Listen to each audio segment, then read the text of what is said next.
warahmatullahi wabarakatuh.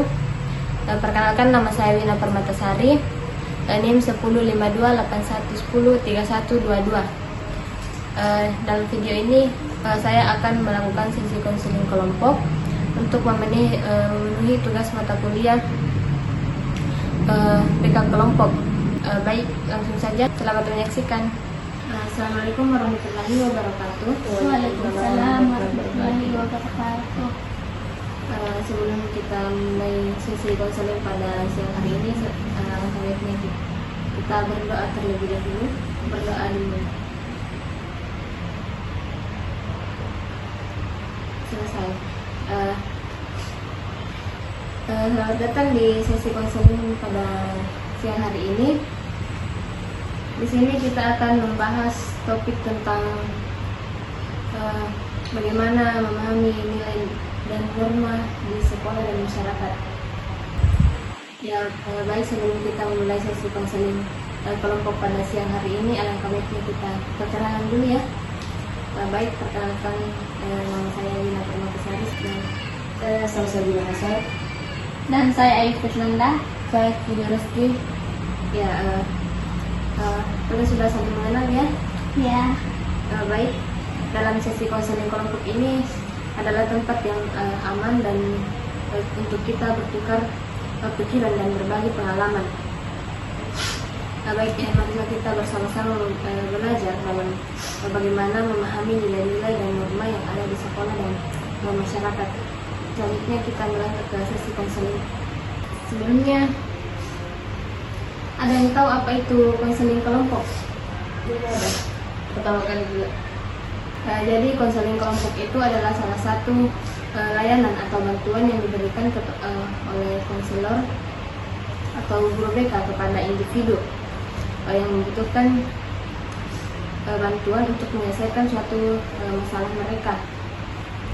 Dalam konseling kelompok ini, seorang konselor membantu beberapa individu yang bergabung dalam suatu kelompok kecil dengan mempunyai permasalahan yang sama dan membutuhkan bantuan.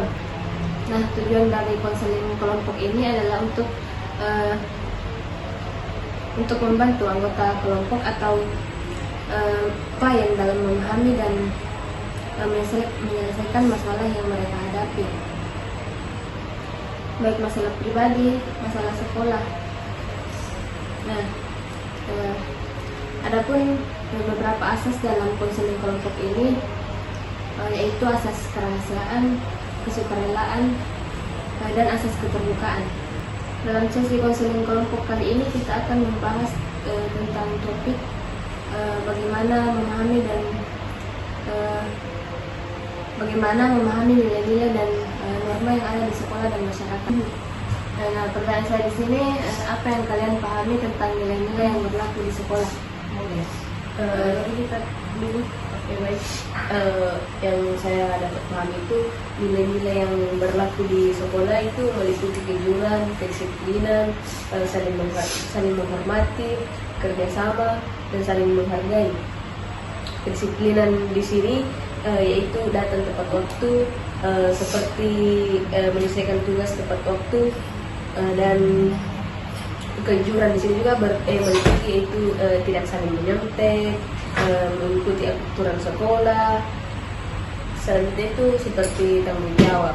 Tanggung jawab sini mencakup mengerjakan tugas dan menjaga lingkungan sekolah. Kerjasama berarti bekerjasama dengan teman dan guru, serta saling menghormati sesama dan tidak menjelekkan teman, tidak membuli, dan lain-lainnya.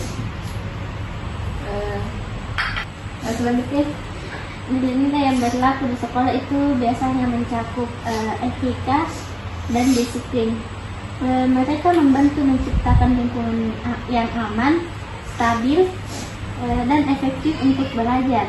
Nilai-nilai juga membantu siswa membangun karakter yang baik dan menjadi warga masyarakat yang baik.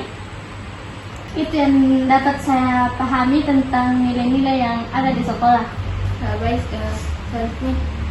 Baik, apa yang saya pahami tentang nilai-nilai di sekolah itu yang pertama, kerja keras dan kedisiplinan.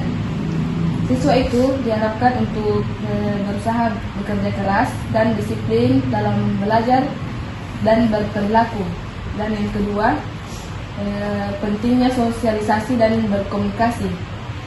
Siswa diharapkan untuk berbagi pengalaman dan pandangan mereka tentang nilai-nilai dan norma di sekolah dan masyarakat, serta mengembangkan kemampuan mereka berkomunikasi dengan anggota yang lainnya.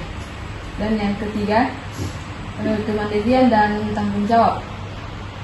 Siswa diharapkan untuk mengembangkan kemampuan, kemandirian dan tanggung jawab terhadap diri sendiri dan kepada orang lain. Yang ketiga dan yang terakhir, keterbukaan dan kejujuran. Siswa juga diharapkan untuk berpartisipasi aktif dalam kondisi diskusi dan kegiatan konseling, serta mengembangkan kemampuan keterbukaan dan kejujuran. Itu yang dapat saya pahami tentang nilai-nilai yang berlaku di sekolah. Baik, terima kasih. Jadi kesimpulannya itu, nilai yang berlaku di sekolah itu bagaimana kita bersikap jujur dan disiplin, bertanggung jawab, saling menghormati dan saling bekerja sama. Terus pertanyaan kedua yaitu coba ceritakan pengalaman bagaimana ketika kita menerapkan ini norma-norma di sekolah dalam kehidupan sehari-hari dan apa yang kalian rasakan. Begini, baik, pada saat saya masih sekolah itu saya pernah menjadi ketua kelompok. Pada saat saya menjadi ketua kelompok itu, di mana dalam kelompok itu kita harus menyelesaikan suatu proyek. Dalam menyelesaikan proyek ini dengan tepat waktu, saya menerapkan kedisiplinan pada anggota kelompok saya, termasuk saya sendiri. Saya menerapkan norma-norma seperti disiplin dengan membuat jadwal kerja, kejujuran dengan melaporkan kemajuan proyek ini. Saya juga bersikap adil ke teman-teman ke anggota kelompok saya, meskipun itu agak berat karena kita biasanya dalam kelompok itu saling mengedepankan ego, makanya agak berat ya. Tapi walaupun agak berat, tapi proyek ini dapat terselesaikan dengan baik. Itu saja. Ya, baik, terima kasih. Ya, selanjutnya Saya pernah mengalami situasi ketika saya harus menerapkan norma-norma sekolah dalam kehidupan sehari-hari. Misalnya, saya pernah berada di tengah-tengah keramaian di sekolah dan saya melihat teman saya sedang berbicara dengan seseorang yang tidak dikenal. Saya merasa perlu untuk mengingatkan ke teman saya bahwa di sekolah kita harus menjaga kesadaran dan tidak berbicara dengan orang yang tidak dikenal. Saya mengingatkan kepada teman saya dan dia mengerti. Saya merasa senang karena saya dapat membantu teman saya memahami pentingnya menjaga kedisiplinan dan kesadaran di sekolah. Itu saja. Baik, terima kasih. Selanjutnya, Baik, pengalaman saya ketika menerapkan norma-norma di sekolah dalam kehidupan sehari-hari adalah ketika saya berpartisipasi dalam kegiatan konseling kelompok. Dalam kegiatan ini, saya berbagi pengalaman dan pandangan saya tentang nilai-nilai dan norma di sekolah dan masyarakat. Dengan demikian, saya dapat memahami dan mengembangkan kemampuan sosialisasi, berkomunikasi, kemandirian, keterbukaan, kejujuran, dan berpikir kritis dan analisis. Nah, itu pendapat saya. baik, itulah berdasarkan dari pengalamannya kalian. Baik, untuk pertanyaan selanjutnya, bagaimana kalian menghadapi situasi ketika nilai-nilai pribadimu berbeda dengan norma yang berlaku di lingkungan yang berlaku di lingkunganmu? Siapa yang mau menyampaikan pendapatnya terlebih dahulu? Saya akan memberikan tanggapan saya, yaitu saya pernah menghadapi situasi ketika nilai-nilai pribadi yang berbeda dengan norma yang berlaku di lingkungan saya. Misalnya itu, saya pernah berada di acara yang tidak diizinkan oleh sekolah, tetapi saya merasa bahwa acara itu sangat penting bagi saya. Dan di situ saya harus memutuskan apakah saya harus mengikuti norma sekolah atau mempertahankan nilai-nilai pribadi saya. Dan saya memutuskan untuk tidak mengikuti acara itu karena saya tahu bahwa sekolah memiliki aturan atau batas yang harus diikuti. Saya merasa bahwa saya harus mempertahankan nilai-nilai pribadi saya, tetapi saya juga harus mempertahankan kesadaran bahwa saya harus mematuhi aturan sekolah itu. Baik, itu tanggapan saya. Ya, terima kasih. Baik, selanjutnya siapa lagi yang ingin menyampaikan pendapatnya terkait bagaimana kalian menghadapi situasi ketika nilai-nilai pribadi berbeda dengan norma yang ada di lingkungan. Ketika nilai-nilai pribadiku berbeda dengan norma yang berlaku, saya mencoba untuk memahami alasan di balik norma tersebut. Misalnya, jika di rumah saya tidak terbiasa berbicara dengan formal, maka di sekolah saya menerapkan berbicara untuk formal dengan guru saya. Saya berusaha menyesuaikan diri dengan memahami bahwa ini adalah bentuk penghormatan. Saya mencoba mencari keseimbangan dengan tetap menghormati norma sekolah tanpa kehilangan identitas pribadi. Mungkin begitu saja.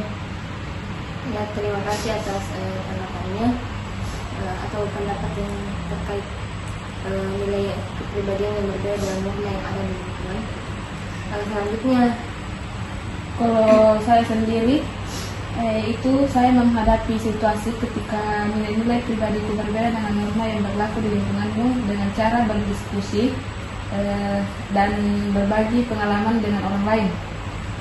Dalam diskusi saya dapat memahami dan mengembangkan kemampuan berpikir kritis dan analisis serta mengembangkan kemampuan berkomunikasi dengan anggota lainnya.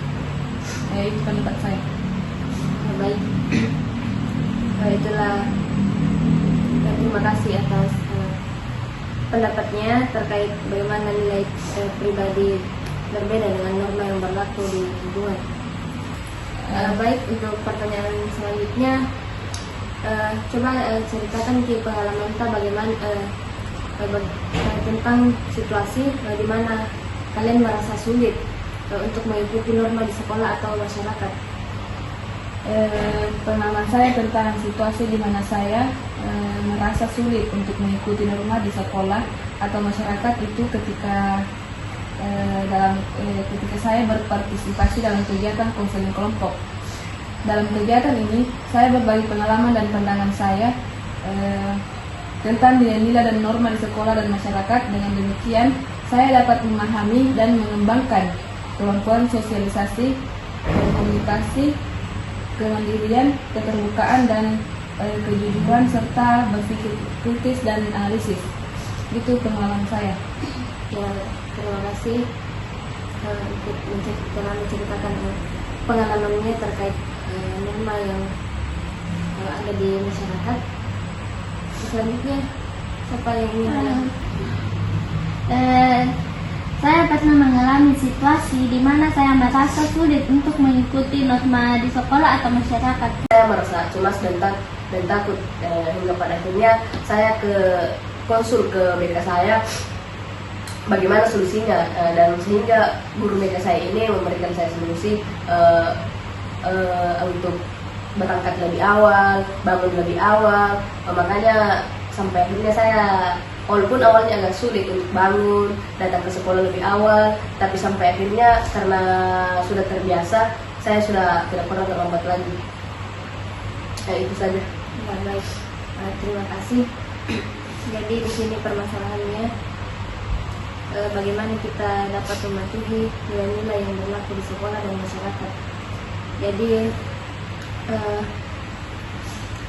agar kita dapat menyelesaikan permasalahan yang melanggar aturan dan norma-norma di sekolah dan masyarakat, yaitu kita harus memperkuat bagaimana pendidikan karakter kita